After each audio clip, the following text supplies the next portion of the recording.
from the Pittsburgh Sportsline. Glad you're watching the show. We have a great show for you. A lot of interesting sports topics, of course. I have a few fundraising advomercials that we'll put out there for you. And we usually start our segment out with what's on your mind. But first, I'm going to thank some of our viewers. Ann at Shop and Save. Hello, Ann. I forgot to say hello to you last week. Grasshopper back there in the deli department. Hello to you. And all the friends. Chief, see us next Monday, level 20. All right. What's on your mind, fellas? We're going to start with Big Mike Butera. Hi, Shop and Save, Grasshopper, Ann, and... Don't forget the Chief. Fredo, Chief. I'm going to forego my baseball segment again because that's all I know. I'm going to go into something else, but I'm going to ask Profiteer Chip to allow me to chip in on his pirate, pun intended, on his pirate segment tonight because I have a pretty good update for everybody. But what I wanted nice to teaser there, Big Mike. Nice teaser. Teaser? Yeah, that was good. Thank you. What I wanted to discuss is this past weekend's events, which was Veterans Day. Actually, it's Veterans Day yesterday, and then the whole weekend was pretty cool with honoring the vets. And it's not because I am one, which in fact I am, but I wanted to bring out the fact that the recognition of the veterans has become great over the past, which would be about 11 years now, unfortunately brought upon by the events of 9/11. But it's nice to see the veterans getting their due respect, because I can tell you for a fact that it's been a long time. I mean, World War II returning veterans, yeah, they did get a lot of attention, and rightfully so. Korean War vets were lost in a shuffle. Vietnam vets, myself being one, we weren't received well at all. I can tell you that, quite frankly, and this is not about me, but I just want to tell you what I experienced this past weekend and previously, is when I traveled in the Army upon returning home from Vietnam, and my last few months of service, I traveled incognito. If I wasn't on the Army base, I didn't need the aggravation that came up. And it's not... moving on, this past weekend, I was in the parade on Saturday downtown Pittsburgh, and there was just Liberty Avenue down to Stanwix, wherever the thing was, man. It was lined with people on both sides of the street, people waving flags, people just having signs saying thank you, and on and on and on. And I thought that was so cool. Devin Shea, one of our guys behind the scenes here, is a vet as well, and I hope you're listening, Dev, because this is for you as well. The parade was awesome. I followed it up. It was followed up with a memorial service for the 25th anniversary of the Vietnam Veterans Memorial on the North Shore, and I can assure you that was emotional. And then on Sunday, and again, this is not about me, but I'm going to tell you what I did on Sunday. I work a couple days a week at the Aspenwall Veterans Administration Clinic, and what transpired on Sunday was awesome in itself. The River City Brass Band, I think that's the name of the group, the organization. They came and donated an hour plus of their time to put on a show for the vets, and I just think it's awesome that the people are getting their due respect. And God bless America, as always. There you go. Thanks, Big Mike. Hey, no. Thanks for serving our honor, and thanks for letting us have the free speech here that we're going to have this evening. Oh, that's part of the job, guys. And if I become a little sarcastic toward you, thanks for letting me do that and fighting for me. It's my pleasure, guys. All right, now pass it down to the boys. We're going to try to get thanks. We're going to try to get some sports on the table here, and we're going to go to our NFL expert and our sports guy who's a guru, Smoking Jim Frazier. What's on your mind? Hey, thanks, Taco Machine, and Big Mike. I want to salute your service. Devin Shea, want to salute your service as well. Want to also thank Big Mike and Chip's beautiful wife Stephanie for being part of the studio audience last week on Steel City Sports World. Again, Chip was a celebrity guest and hit a home run. I tell you what, calls were coming in not only for people becoming fans of Chip, but calls coming in for Chip to replace the other white co-host on the show, but so we may have to do that in the near future. But hey, the replacement referees, Rob Gateway. Gateway clearly the best team in the state. Congratulations to Woodland Hills. You beat Gateway. You're out of it after this next week. Upper St. Clair will whoop you down. But hey, congratulations to the Blackhawks. Bethel Park made it to the quarterfinals with only a freshman quarterback. I'm looking forward to watching Bethel Park football for the next 3 years. I think it's going to be an exciting brand of football here in the southwestern part of Pennsylvania. And also, is it any surprise the worst offensive line in football hurt one of Cowher's players, Big Ben Roethlisberger, maybe a separated shoulder, maybe a sprained shoulder. The man is Superman, but he can't come back from the terrible offensive line that's going to get some people killed. Listen, this is a guy that had a torn rotator cuff in preseason. Big Ben's been struggling all season long to stay healthy on that right shoulder. I don't know how long he's been out. Listen, the slowest black quarterback in the history of the game is Byron Leftwich. When he was at Marshall, they used to carry him from the play to the huddle back to the snap. This man is slow. Listen, Haley's offense is predicated on quick, short passes. Byron Leftwich winds up his passes and throws. It's going to be way too slow. Charlie Batch is an old man. Listen, he got a shelf life of about 2 games, so you can't go to Charlie Batch. This is on the coaching staff. They got 2 old guys backing up the quarterback. If they had a young, fast, quarterback like, say, a Dennis Dixon. Wait a minute. Dennis Dixon just signed with the Baltimore Ravens, so that's out. But the Baltimore Ravens is still going to allow him to play on Saturdays for West Virginia. Smoking Jim. Thanks for your great insights there. Appreciate it. I thought it was supposed to be the NFL. That comes later. He always throws a curveball out here, even though it's football season. So that's what makes it fun, and we get all these people watching. 412-831, Big Mike, 3304. He forgot, folks. Give us a call. Watch us on YouTube, because now you got Chip the Prophet Hayner, soon to take the other token white guy's job in the city, folks. And I'm just kidding. Just to give a little shout out to my good friend Magic Mike Migliore. I want to recognize. Now they know who we're talking about. I want to recognize your service to our country too, because you fought in the first Gulf War, and that event changed your life. But we appreciate you, Mike. I do, because you got me started on this, and I can't thank you enough. But let's talk about some college football. There's quite a number of different topics I want to talk about in the college football, but. Now, you look at the BCS rankings again, and I rail on and on and on about the BCS because I think it's horrible what they've done to college football. But now, finally, after Alabama gets beat by the 15th ranked Texas A&M Aggies on Saturday, they dropped all the way to number 4, okay?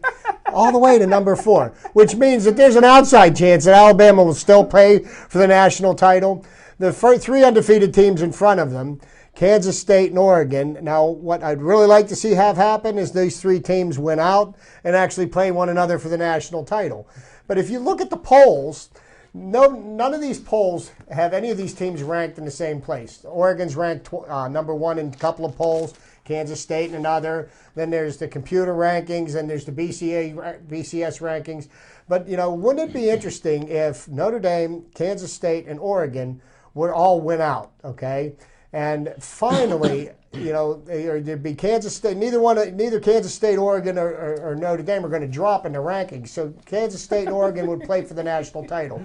Can you imagine the backlash that's going to come from Notre Dame being 12-0 and not playing for the national championship? Might this actually get people's attention enough? Because Notre Dame's the only school in the NCAA that can negotiate its own television contract with a major network, okay? So they've got a little bit of stroke, and maybe they could do something to get the BCS system changed. Okay, now enough about that, but let's go about our local college football scene. Pitt, like I said, after the first 2 games this year, is an absolute embarrassment. They fell flat on their faces against UConn. They were 1-8, and they were down 24-0 at the half. Pitt was, which guaranteed them that they weren't going to win, because the next game that Tino Sinceri brings his team back to win will be the first. Okay? Next, you look at what West Virginia has done. Geno Smith was the #1 Heisman candidate. West Virginia was ranked number 4 in the nation. They were 5-0, a lock for the national title, a lock for the Heisman. They haven't won a game in 6 weeks. They still seem to have a problem with their defense. They have had 1 game where they've allowed a team to score less than 50 points against them. That was when they let a team score 39 points against them. Unfortunately, they only scored 38 points, so that kind of helped them to lose. And then, one of the feel-good stories of this year in college football was the turnaround that Bill O'Brien had with Penn State. And it was really, he had players jump ship. No scholarships to offer, and Penn State went and made some noise, and they did it by playing on the field. Up until Saturday, when Matt McGloin had to open his mouth and insert both feet. Okay? Now, Penn State was playing Nebraska, and it was a close-fought game, and once again, the referees completely blew a call, which, would have given Penn State the go-ahead touchdown. But, the refs blew the call on the field. So they went to the replay, and on replay, they blew the call again. Clearly, it was a touchdown, not a fumble. Then all of a sudden, after the game, Matt McGloin has to start whining and talking about the conspiracy theorists that are out to get Penn State this year, which I personally think nothing could be further from the truth. He should have done, what any good coach would teach him, is just keep your mouth shut, okay? Let the actions speak for themselves. Bad calls, that goes through all, it goes through high school ball, college ball, pro ball. You have to live with them. The referees are going to screw things up, but with, instant replay, they get the, 2 chances to screw it up. But you really made yourself look bad, and you brought bad attention onto a Penn State program, which, Penn State backers should be proud of what they accomplished this year on the football field. And they shouldn't let his big mouth ruin the good thing that Bill O'Brien's got going on there. So, I wish them the best of luck, and hope you can muzzle that quarterback of yours. That was Nice. That was what it was. Covered a lot of great points there. Some I agree, some I disagree. When you got young kids playing sports, think about the older guys in the NFL and everything saying much worse. Here's a young kid, pretty fiery kid. They took him under his wing, made him a quarterback this year. And he got a little excited there because he's disappointed. And we've seen, this seems to be the theme of 2012. Where are the referees? And, talking about veterans, first I want to thank Mike Migliore for bringing us all together. That's one of the best things that could have happened to all of us here. Thanks again for helping with our country. And whatever you believe, that's why you're entitled to your opinion, just like the rest of us. And that's what makes us all so great. Thanks to Devin.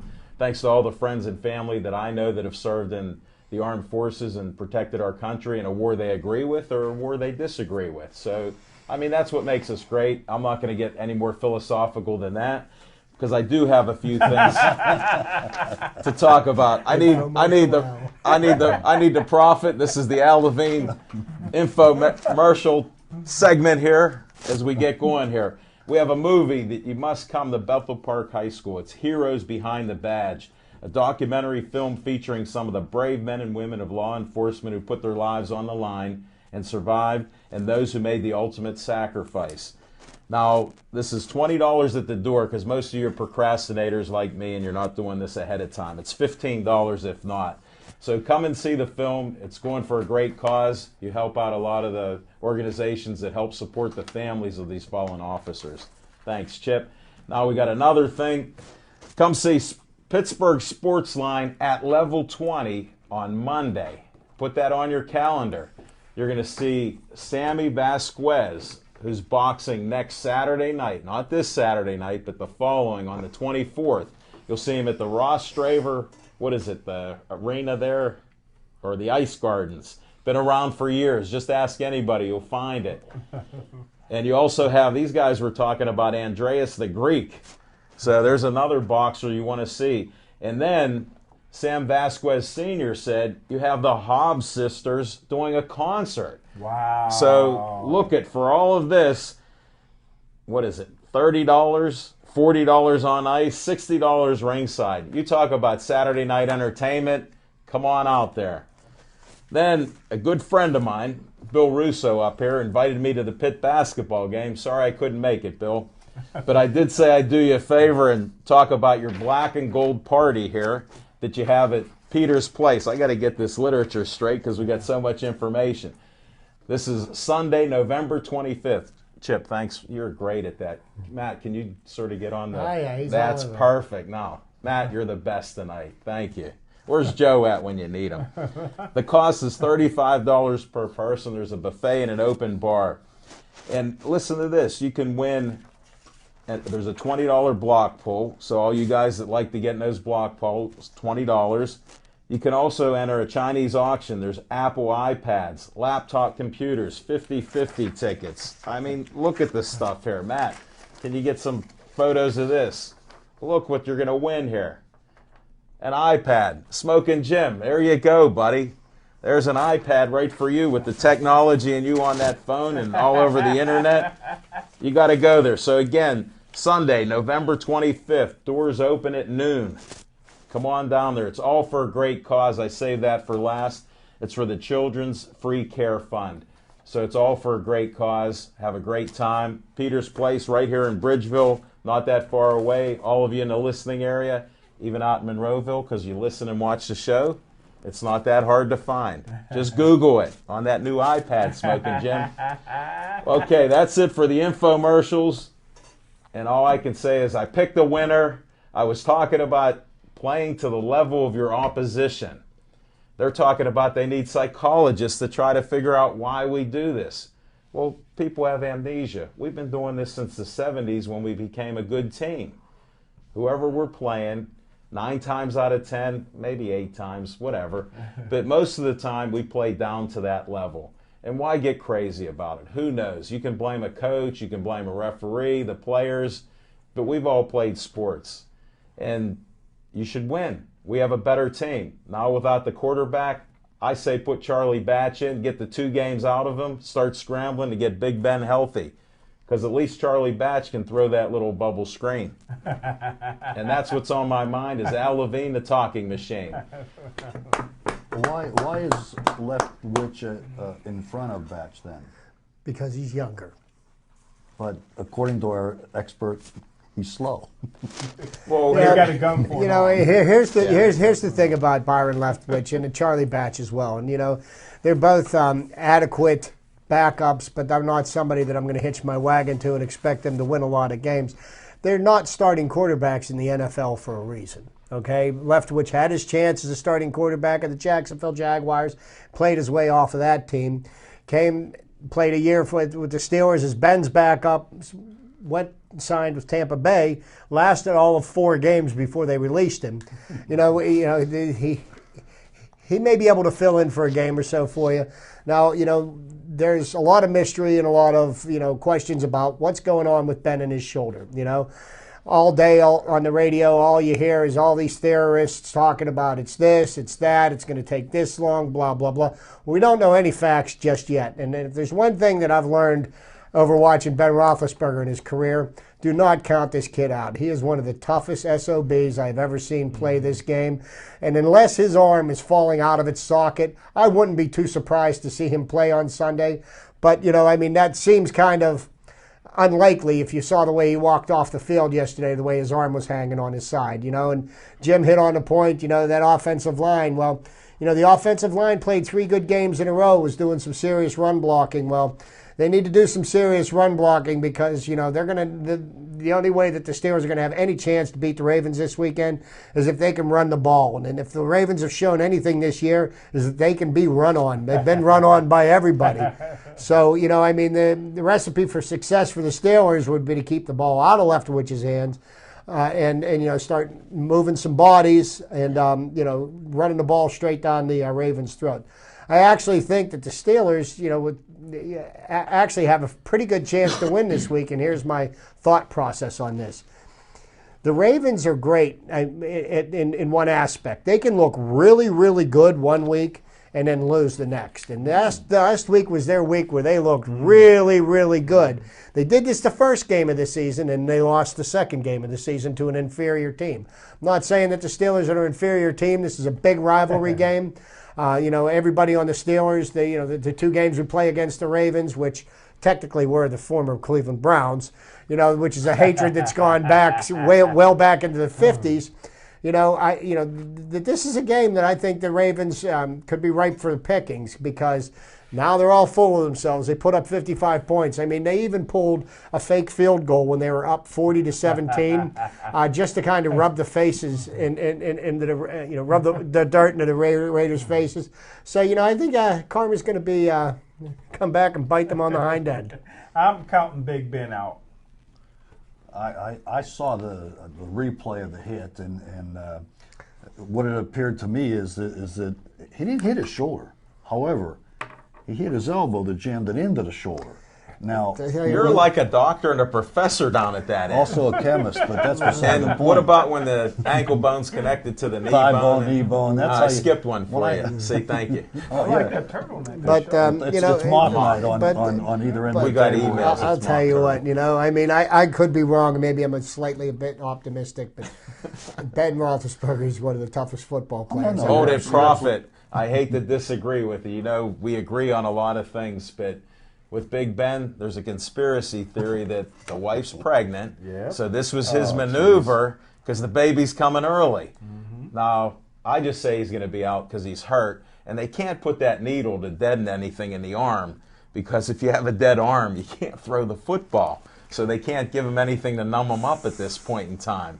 So I think he needs at least a week or 2 off. It's all speculation right now, because apparently even, listening to Mike Tomlin's press conference today. Wow. Well, I'm going to tell you what, he was really tart today. He wasn't taking anybody's questions. I never heard so many one-word answers in my life. Here's why. Because here's how you read between the lines. I have some insights on this.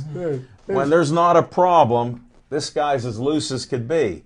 When his quarterback's healthy and he's ready to hug him and he can't kiss him because he's too tall, then he's not playing. And that's part of the thing, because he was so short. I heard the conference. It was all one-word answers and what do you have for me next? So I think there is a problem. My hope is the offensive line can pass block a little bit, because Leftwich, maybe he's slow of foot, but he can't move anywhere. When he gets hit 2 or 3 times by some of those big horses with the Ravens, we're going to have Charlie Batch in there, and I feel better with Batch. My prediction is Leftwich gets beat up and knocked out of the game. Batch comes in, and then we win. How much age difference is between the two of them? It can't be that much. About 6 years or something. Yeah, about five or 6 years. Leftwich is 1 year older than Big Ben. Yeah.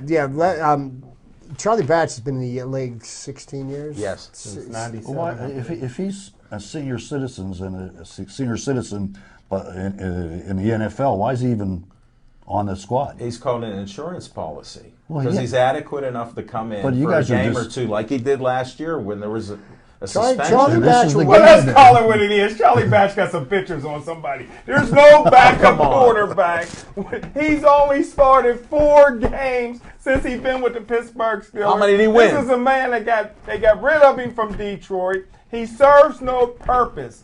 Hey, they say he helps young quarterbacks out. There's no young quarterbacks on the roster. Charlie Batch is useless. At one time, they were saying that he's a good quarterback coach. Well, you're paying people to be a quarterback coach. Charlie Batch is making over millions of dollars.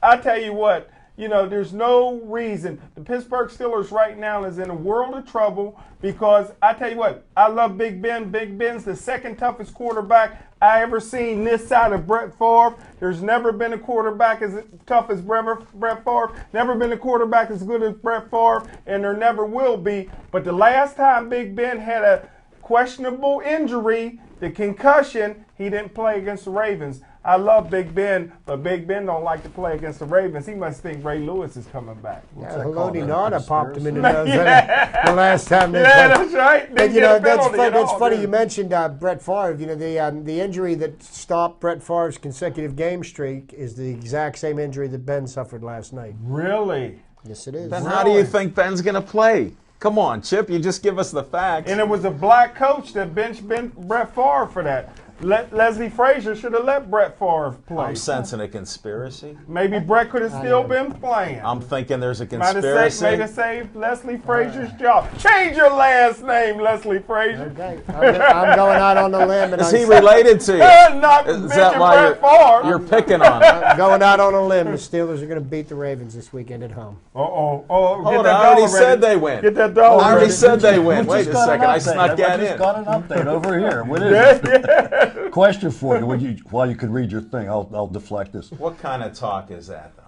there? Come on. Come on, Big Mike. What you said a moment ago, I agree with about Ben Roethlisberger being as tough as nails. I mean, there's no doubt in my mind. However, my question is, why does he always get hurt? I mean, the guy gets hurt every year. Even if it's, Here's why. I'll give you some stats. Because of lack of an offensive line. but he can run his here's some motorcycle stats. into a Listen to car. these stats. Newsflash. Here, Big Mike, you like some stats. You're a baseball Oh, I guy. got some. I understand. You wrote a script out there while we were talking about football, basketball, whatever. He's been sacked over 330 times in his career. He's been hit over 330 more times. So it's a tough game. You only play for 10, 20 seconds, but he's gotten pounded there. And the offensive line, we won Super Bowls with a subpar offensive line. So they're still doing the blocking and tackling like they do on offense. It's just not working out every game. Well, so that happens, Big Mike. I it's every time it's me he gets this message. Well, you're looking right at me. The other guys are ignoring me. Brett Favre seemed to get hit. How'd we go to Brett Favre? Well, because of the injury to Favre that ended his consecutive game streak was the same injury that Big Ben Who suffered. said that? The Profiteer. Didn't you just say that? I'm just stirring. We're trying 831. Yeah, that's 8. No, you forgot the 412. If they don't know that by now, come on, they're not watching the show. 831-3304. Brett Favre seemed to take a hit and be able to tumble and roll. You know why? He'd always go backwards when they hit him. He'll tell you that. Well, then, Really? Yeah, he would try to go actually backwards. I heard a couple interviews where when they hit him, he would actually go Now I got to tell my Brett Favre story. All right. Hey, listen, everybody knows that, when Brett Favre came out of Southern Mississippi, he was one of my all-time favorite quarterbacks. Don't forget that Brett Favre, right before his senior year, Brett Favre was in a car accident that killed his best friend. Brett Favre lost his spleen. Immediately, the doctor says that he'd be out for the whole season. He lost 30 pounds, didn't miss a game. His first game his senior year was here against the University of Pittsburgh, and an unknown team from Southern Mississippi almost beat Pitt. And I love not only Brett Favre, but the wide receiver for Southern Mississippi. Then, if you remember him from Cleveland Browns, Michael Jackson. Jackson, tall wide receiver. Yep. But never got a chance to meet Brett Favre, even though he was my #1 rated quarterback coming out of Southern Mississippi in 1991, where everybody liked Mark McGuire's 6'8" brother that ended up being a bust at San Diego Chargers. He went in the first round. Brett went in the second round. But Brett Favre, they gave up on him in Atlanta. What's the coach in Atlanta? They used to leave tickets to Elvis Jerry Presley. Glanville. Jerry Glanville gave up. The man in black. Said Brett Favre would never be a quarterback. Brett Favre got in the doghouse because Brett Favre liked to drink, even though he killed his best friend. Brett Favre went out the night training camp. He snuck out of training camp, went and got drunk, and missed curfew, missed the team picture. And Brett Favre came up, and Jerry Glanville says, "Where you been, Brett Favre?" And Brett Favre says, "Coach, I'm sorry, I was in a car accident." So he says, "You want to rethink that?" Because he's looking at his car in the parking lot. So he says, "Well, Coach, would you believe I seen a car accident?" So they got rid of Brett Favre, traded him to Green Bay. But here's my Brett Favre story. Brett Favre's best friend is Steve McNair. Best friends. They used to go fishing together down there in Mississippi. So before the Steelers in Minnesota played 3 years ago, I went into the locker room, and early before the game, Brett Favre was playing slap the towel, and everybody's hiding. I'm glad he didn't get mine. Boy, he got a good snap. And, so I talked to Brett Favre. We talked about McNair, and we both kind of got a little teary-eyed a little bit. So I told Brett Favre, I says, Brett Favre, I'm gonna give you a little secret. I said, Brett Favre, anytime you see William Gay, throw that way. And if you guys remember, that's the game William Gay got exposed. Not only did Brett Favre throw 2 or 3 touchdowns over William Gay, but don't forget Adrian Peterson ran right over William Gay and stepped on his chest and kept on going. I'm sorry, Steelers fans, but I let the cat out of the bag. Willie Gay was a bum then and he's a bum now. But that's my Brett Favre story. Gave him a little insight. Well, you know, that's just but he didn't even give me no Levi jeans. I'm still waiting on my Levi jeans. Wranglers. It's Wrangler Yeah. jeans. That's why you Wranglers. Brett Favre is afraid that I'll be sagging in them jeans. I'll pull them up, Brett. I'll put a belt on, brother. Now, you know what, and to speak to what else was going on in the NFL this weekend, you know, there's questions now as to how well the NFL is protecting their quarterbacks. And if you look at the number of star quarterbacks that went down this weekend, Jay Cutler was concussed. Alex Smith was concussed. Michael Vick. Severe. The coach killer, Michael Vick, was concussed. Severe. And Big Ben went down. Severe concussion. Yeah, well, you know what? That's the only way that they could get the backup in there. And Andy Reid, if you want to save your job, you sit Mike Vick on the bench, you know, because here's what. Next year, Michael Vick will not be in a Philadelphia Eagles uniform because of the contract they signed with him. His salary goes up significantly. And I'm sorry, you cannot make a pocket passer out of Michael Vick. And you know what? His days in the NFL are numbered. You know, his brother Marcus tweets, you know, he should demand a trade. You know, nobody else in the NFL wants you, okay? You know, so just, you know, ride it out, collect your paycheck. I hope you paid off enough of your debts that you still have a little something left. But, you know, you look at what's happened with the quarterbacks this week, and then you look what happened with Ryan Clark last night. Ryan Clark last night's got his second concussion in 15 days. Now, you know, the coach today at his conference says, oh, Ryan Clark looks pretty good, and if the doctors clear him, he's going to play him. Mm-hmm. You know, and I'm telling you right now, you know, these head injury things and these, you know, the CTE stuff that guys are failing, and you know, these guys are showing signs of dementia when they're in their early 50s and stuff like that. You know, Ryan Clark's a young man right now, and he's an athlete. He's a warrior. You know, he wants to get out there and play. So far this year, he's been the Steelers' best defensive player.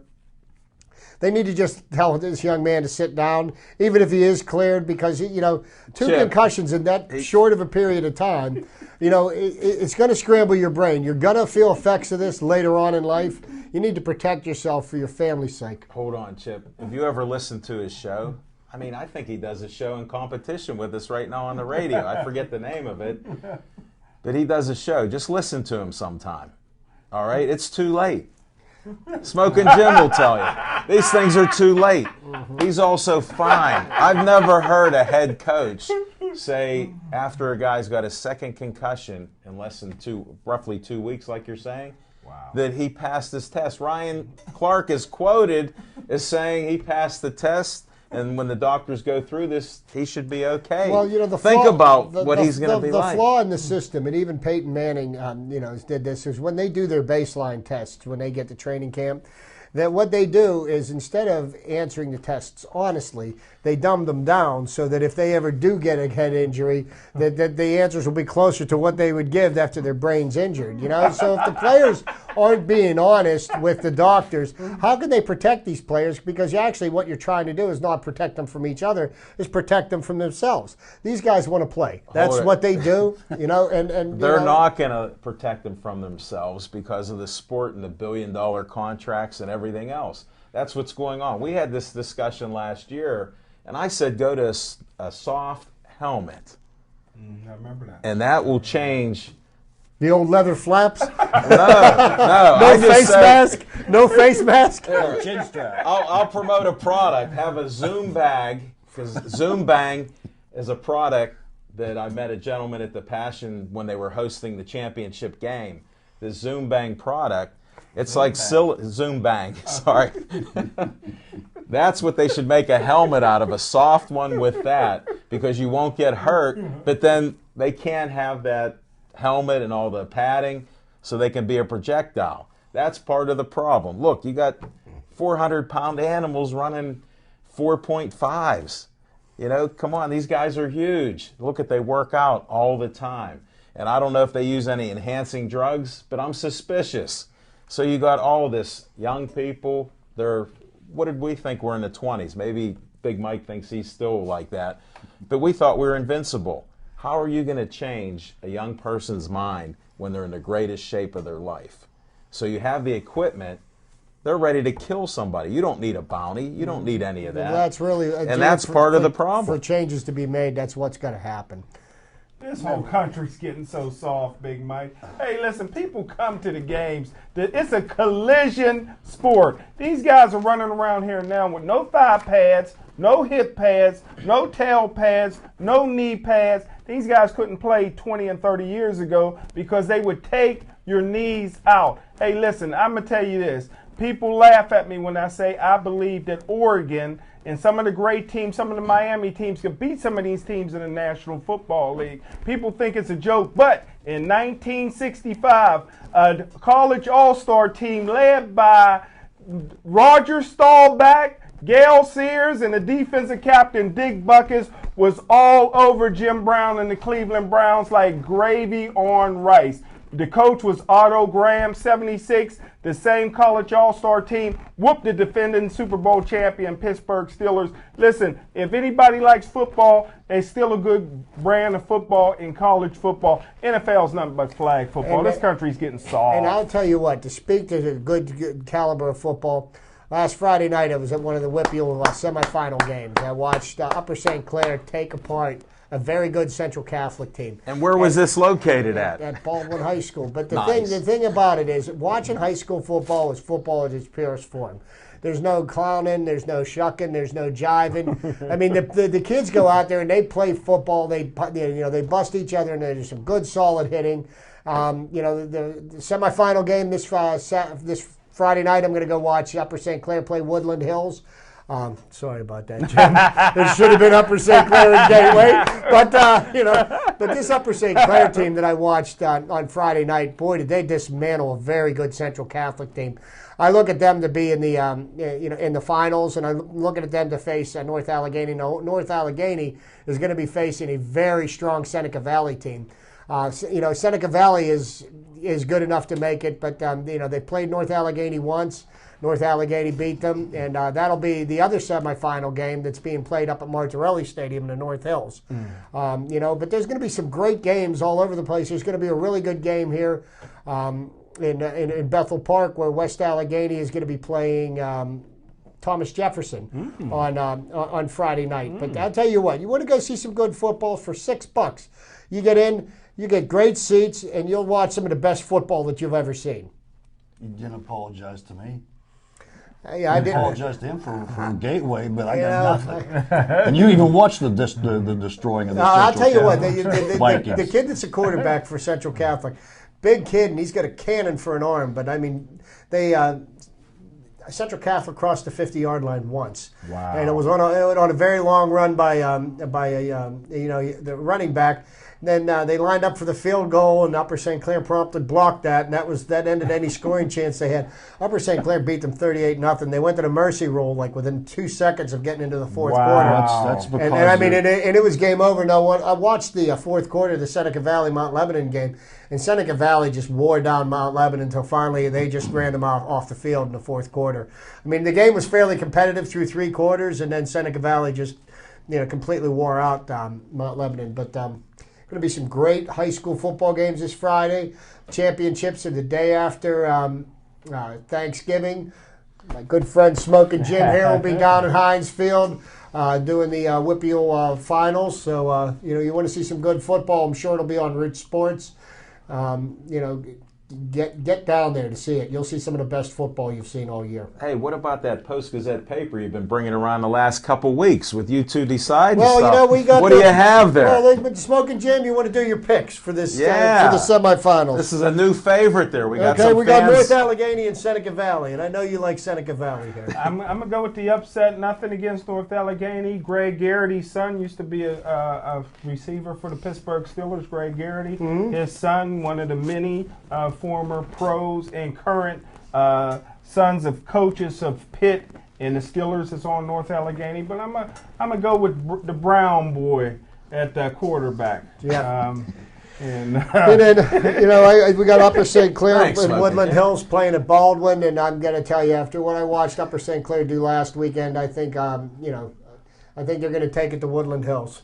I think Woodland Hills is still celebrating the upset the referees helped them with against Gateway. They won't have the referees help this week. Okay, so in the AAA playoffs, we've got Thomas Jefferson versus West Allegheny.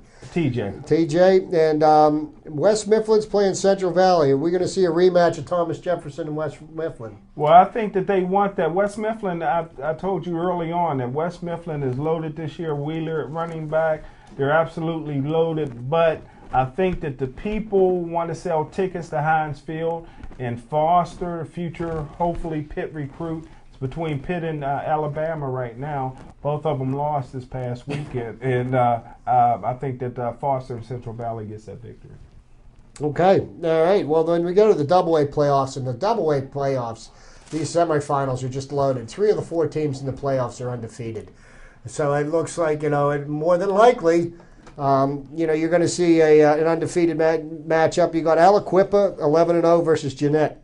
They're going to be playing at Peters Township. Well, one of my best friends, Coach Hall, is coach at Jeanette. Nobody picks some ribs like Coach Hall. I tell you what, he can put them down. But Aliquippa is absolutely loaded this year. Aliquippa may be the best team in all of football. So Aliquippa beats Jeanette in the Black Hoop. Well, and in the next game, we got South Fayette going up against Washington, and South Fayette in the first 10 games they went to the Mercy Bowl all 10 times.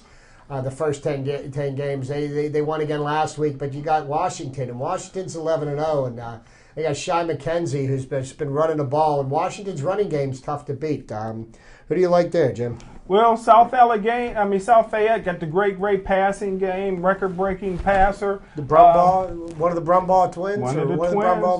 Brothers, They yep. got about 4 of them. A Yep. couple of them already graduated.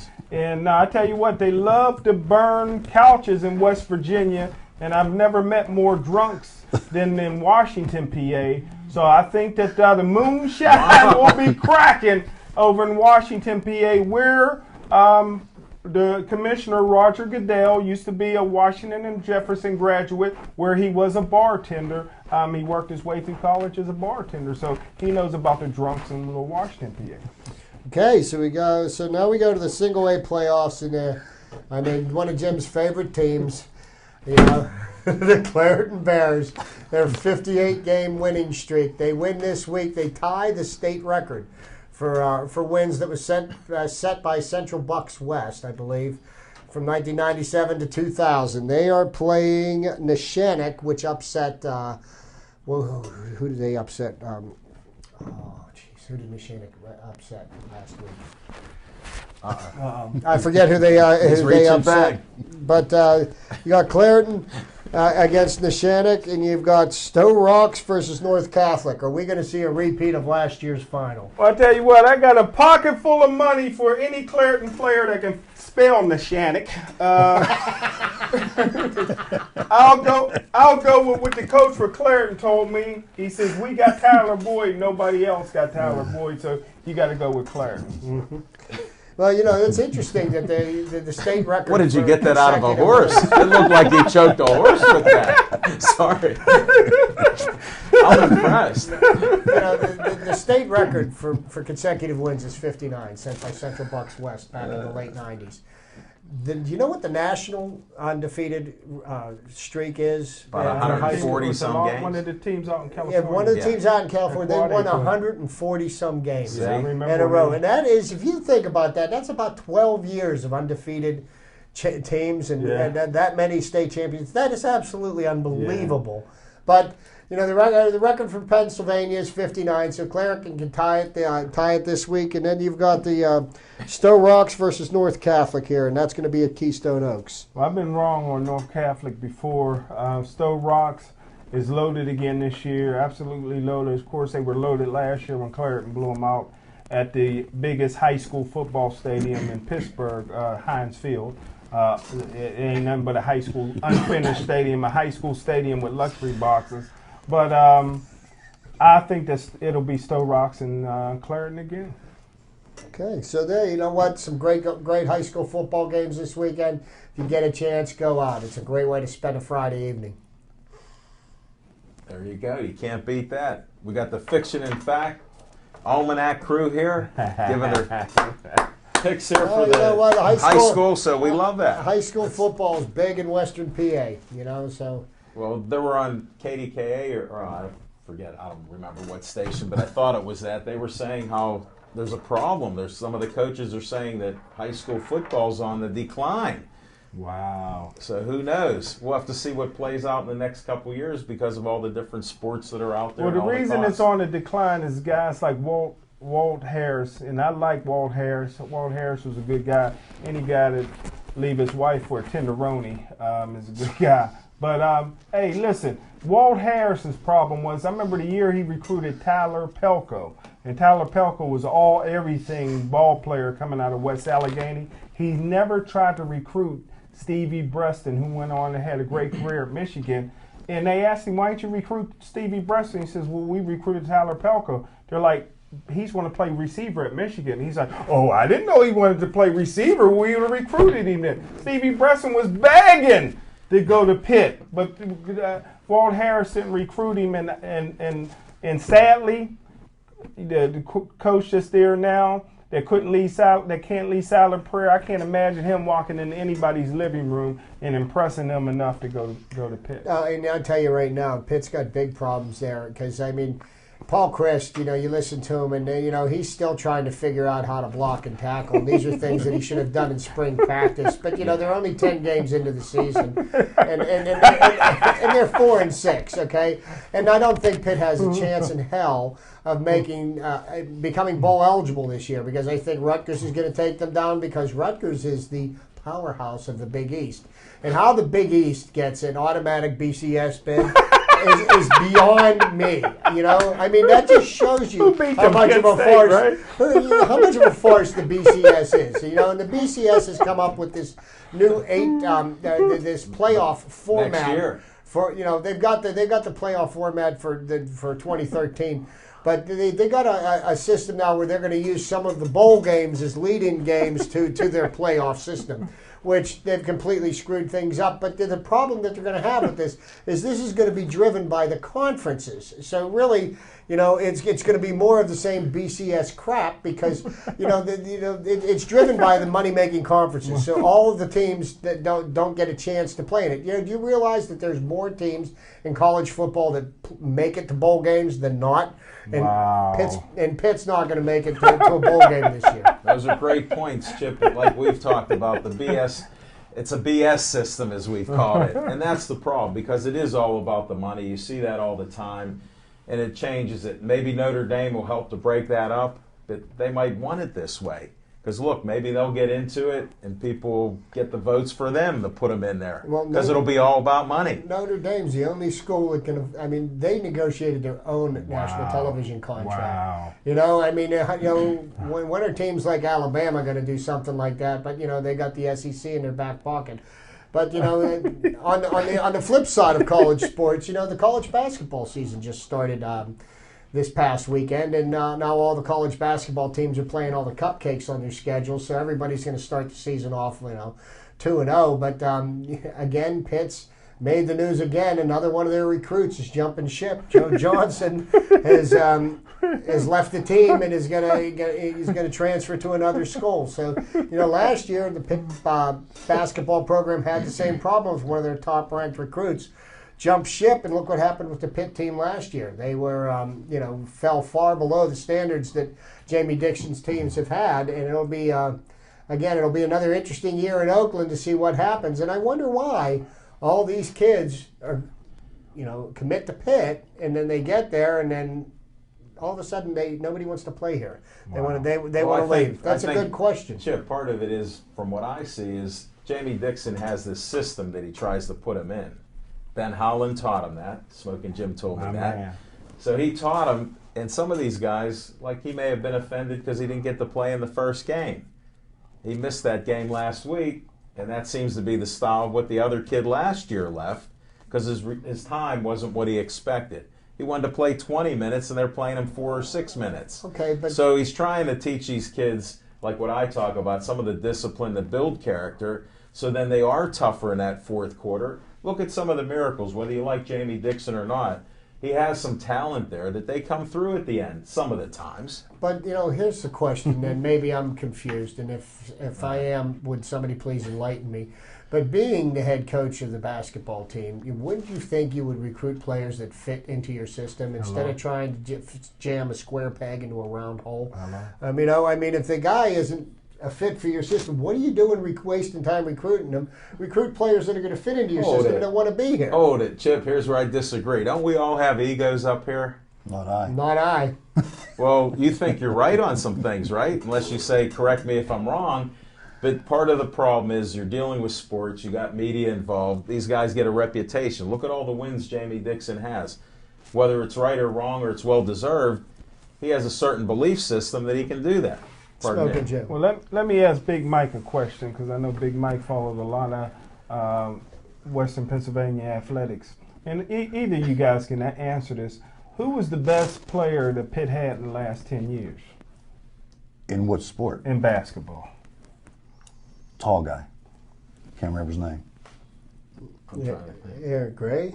Let's say DeJuan Blair. Yeah. Okay. DeJuan Blair is the best player Pitt had in the last 10 and years. done. And that's the only City League player that Pitt has recruited. DeJuan Blair can roll from his house on the hill down to the University of Pitt's campus in about 2 minutes.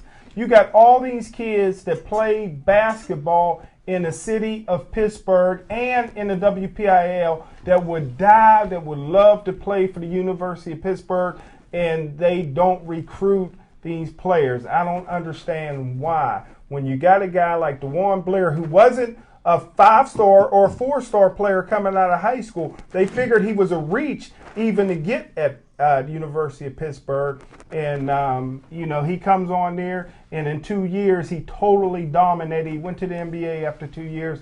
I think that's the blueprint. You continue to recruit these local phenoms, at least a couple of them every year. Jamie Dixon has always done very well recruiting in New York City, and being that Pitt had the Big East tournament to dangle, and like, look, all these kids, you come to Pitt, I'm going to get you to play in front of your home folks at Madison Square Garden. He had that. Now that we're moving to the ACC, I mean, the ACC's got a lot to offer. There's a lot of good basketball programs to play against. But, he's going to lose that recruiting ground that he's done so well in. So Chip, maybe it is a good He already lost the New York connection. He lost 2 of his coaches. Yeah, Jamie Dixon wouldn't know his way if he dropped him in a he doesn't know where Harlem is. He doesn't know. He doesn't know where Madison Square Garden is because the cab brings him. But he did lose his recruiters there. Yeah, that's a good point. And so that's already happened. So some of that thing is, like you're saying, we have a lot of talent in this area. Yeah, they go and play for other schools. And that's another thing that baffles me is that why does it doesn't seem like Pitt pulls the good athletes out of the hotbed of athletes that we got here in football. I mean, you watch these Whippeals get. All these kids are going to Michigan, Alabama, they're going to Oregon, they're going to Arizona. You name the schools, they're going there. They're going to Ohio State. They're certainly not staying here at home. And I mean, wouldn't you think that these kids would love the opportunity to be able to play in front of their friends and family? Oh, yeah. But this guy is he is so low key. I mean, I listened to his press conference, and somebody's going to wake me up 3 minutes into it because he's put me to sleep. Well, here's a guy that's been recruited. So here's why I think a kid would choose a school. Probably a couple more than 2 reasons that I can come up with, but one is what they promise you, and 2 is the prestige of the university. So you mentioned Michigan State and blah, blah, blah. Well, those are prestigious universities as well as Pitt is. But doesn't the coach or whomever represents the university that comes to your house promise you a couple things? I'm not talking about that wad of money. You mean like Terrell Pryor, he got promised more money at Ohio State. I'm not talking about that wad of money. That's why he went to go play for But they promise you a start. They promise you a tournament. They promise you maybe a ring, blah, blah, blah. How many cars? Anybody? Here's the big thing what Colorado used to do. The biggest thing for young recruits when they go away on recruiting visits is lips, hips, and fingertips. Colorado got busted doing that. These guys, you get them a pretty girl, they're going to sign with that school. But all these guys are phenoms in high school. Coaches all lie to them that they're going to get an opportunity to start. They'll even lie like Pitt did to Darrell Revis and say, Revis, you can play basketball and football at 5'11". We know you were a great forward at Aliquippa. You could play Division I basketball here, and he did that as a walk-on for 1 year. So they'll promise you anything, but believe me, guys that are 17, 18, you go on the recruiting visit and they see some pretty girls on campus, there's a good chance they're going to sign. Just ask University of Miami. More insights from Smoking Jim. But hey, you know what? Before we got to give props to Mike's forte over here.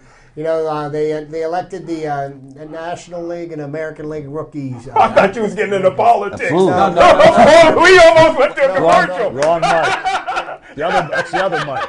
Hold it, the producer almost. You almost went to a commercial on Chip. Hold it, I was going like this.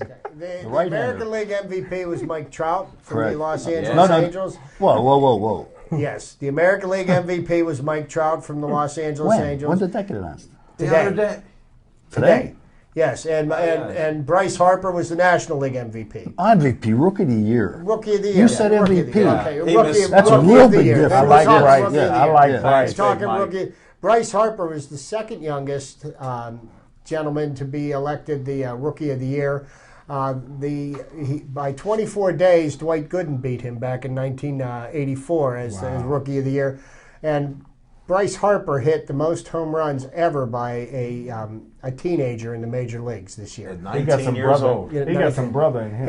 He turned 20 years old on October the 16th after the season was over. I like them gold spikes at the All-Star. So you He know could have been let's- in the World Series at 20. Let's tip her. Well, yeah, they could have done that if they wouldn't have sat their ace starting pitcher in I September. was just trying to rile them up a little bit. You know? Which- These are what we talk about during the winter meetings when baseball's out of session. Yeah, and there's really not much happening on the free agent front. There's been very few signings, and Hold it, I have a Pirate report. The 10th richest baseball owner is not him. All right, here we go. Well, Here here's we go. something that the Time out. Pirates did do this year. They hired as tape an assistant to the general manager. They hired a guy that worked in the Yankee scouting department for the last 22 years, which to me shows that the Pirates are trying to learn from a successful organization. Did you hear about that? I'm confused. I think you got it confused. You said they hired a guy from the Yankee organization? Yes, they did, as an assistant to the general manager. When? You're Last missing week. too much stuff. No, I got something. What's on your script there? Because we got a minute to go here, my friend. Oh boy, this is gonna be a toughie. You know what? Keep it short and was succinct. But the Pirates hired an assistant to the general manager who was in the Yankees organization for the last 22 years in their scouting department. Yeah, did you see what they did to the other guy? He quit. Because Losing. He doesn't want to be here and for what else? 21 And what years else? of losing. Because the Yankees wanted to interview him at the end of the season, and the Pirates said no. And I'll tell you what, shame on you, Pittsburgh Pirates. Shame on you. You disgust me with that ownership and that management that you got. Absolutely disgust me. And that's why you don't get a dime of my money. That's why you'll never get a dime of my money anymore as long as you are in And control. on You know that I'm happy talking to. note, we're going to have to wrap love it, this Big up. Mike. Big Mike Butera, thanks for your I love insights. Smoking Jim Frazier, the Fiction and Fact Almanac was on fire. Chip the Prophet Hayner comes out with his outspoken statements and facts. Appreciate that. This is Al Levine, the Talking Machine. Thanks for watching the show. Catch us on YouTube. Catch us also next Monday night, Level 20. Sammy Vasquez, the fighter, will be there, among other guests. Oh, wow. We'll see you all there. Thanks again for watching the show.